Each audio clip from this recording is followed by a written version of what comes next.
Hello friends, જય શ્રી કૃષ્ણ બધાને। આજે હું બનાવું છું કાકડીનું પિકલ, કાકડીનું અથાણું। જે સંભાર ચડાવીએ ને પહેલાં કાકડીને સુધાર લો।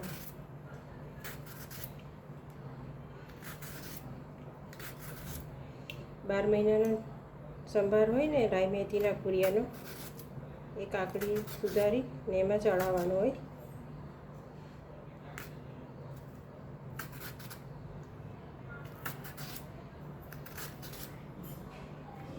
દાળ ભાત, શાક, રોટલી, પરોઠા, પૂરી, શાક ન હોય તો ચાલે। આ સંભાર ચડાવેલો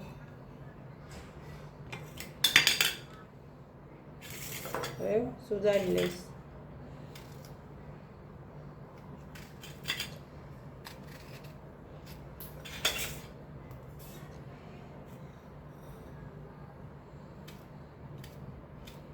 સુધારી લેવાનું। ઝીણા પીસ કરવા હોય તો કરાય, મોટા કરવા રાખવા હોય તો રખાય, ગોળ રાખવા હોય તો રખાય।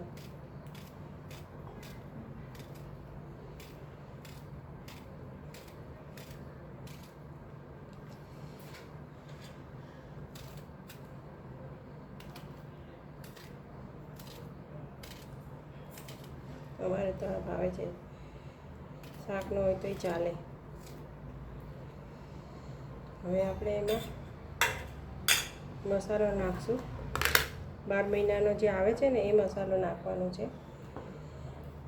1 ચમચી નાખશું પહેલાં।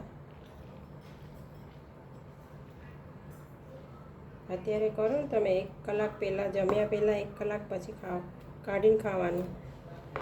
1 કલાક પછી બનાવીને પછી 1 કલાક પછી ખાવાનું। હવે આપણે નાખશું 1 ચમચી તેલ નાખશું, પછી જોશે તો વધારે નાખશું। વધારે જોશે ને તો નાખશું એમાં।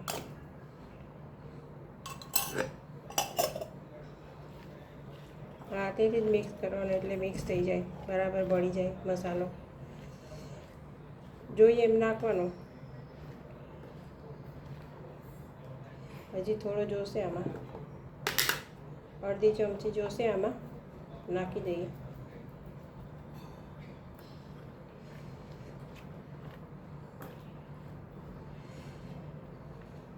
ભાખરી, ચા ને અથાણું બહુ સરસ લાગે છે। એના પર આપણે